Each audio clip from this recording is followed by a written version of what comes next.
Over the past couple of months, lots of my friends and my colleagues have been asking me, is there anything that they can do that will make their life in front of the camera easier as they're doing more and more Zoom meetings, Microsoft Teams meetings, WebEx, whatever it is.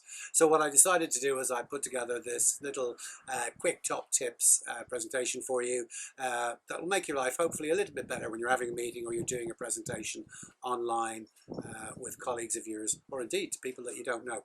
So here's a couple of things you can do. Number one, beat them to it. Especially if you're doing a presentation, always be the first person there so that you're ready to meet people as they come online one by one. Nothing worse than thinking that people are already there waiting for you and you're the last to appear. So that's a kind of a golden rule. Always be the first person there. And number two then is look them in the eye. There's actually a sweet spot when you're presenting online or when you're having a meeting. And I'm going to be even more specific about that. No more nostrils. Please, no more nostrils. And that means you've got to get the camera up.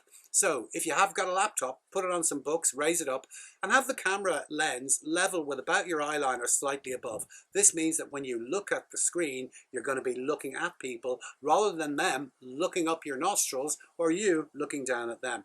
We've all had enough. Please do this one, folks. Number three, light and bright. You know, dark rooms don't look great. So if you've got a couple of standard lamps or something like that, you could possibly put those in behind the camera, switch them on, and that'll give a nice wash of light and people will be able to see you in all your glory. Just think, you'll look fantastic. Number four, slim the slides. If you're just thinking about sitting there and showing slide after slide after slide and talking over it, why don't you just email me the slides first? What I really want to do is I want to engage with you. So slim down those slides and then the next one becomes really, really important. Skip the spreadsheets. Honestly, do you really think we want to be looking at sort of microdot numbers on a huge big spreadsheet and then listening to you explain every line all the way through? If you're going to use spreadsheet information, what you need to do is you need to take the highlights off it, take the lowlights off it, find some successful bits in the middle, and then tell everybody the highlights again at the end, and just present those bits of information. We're all big people now, and we're well able to read the stuff if you send it out to us afterwards. Okay. Show and tell is great. If you're talking about something, have an example of it. Bring along an example of it. Don't use words like imagine what this would look like. Show them what it would look like. That's always a great thing to do. Stand and deliver. If you're hosting a meeting or if you're the person carrying out a presentation, I strongly recommend that you stand up. This says a lot. Number one, it allows you to take control of the environment. Number two, it changes your demeanor and it brings a certain sense of urgency to what you're doing.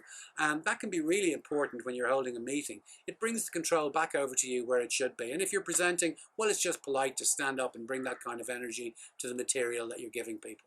And what's this one all about, folks? You wouldn't call people to a meeting or a presentation and then when you got them into the room say, I know what we'll do, we'll turn out all the lights. And likewise, if you're going to a meeting or a presentation online, you should have your camera on and not sit there in the dark. And if you can't have your camera on, then you should question why you're at the meeting or the presentation in the first place. You know, the other one that I'm really keen on is this idea that it shouldn't be a misery. And a lot of people are working from home at the moment, and I think it's a really great idea if you allow people very early on in meetings or presentations that you're running, if they're at home and they're at home with kids, let them bring the little ones in for a look. It actually can be very enjoyable for everybody, so why not have a little 3 to 4 or 5 minute session at the beginning where people are allowed to bring the little ones in to have a look. All they want to know is why mum or dad or their parent or guardian is in a room shouting at a computer. Let them see what you're doing. They'll lose interest pretty quick and then they'll go about their business for the rest of the day and people will be given an opportunity to settle. So they're my top tips. I hope you found some of them useful. I hope you put them into practice. Thanks very much. I'm the presenting coach.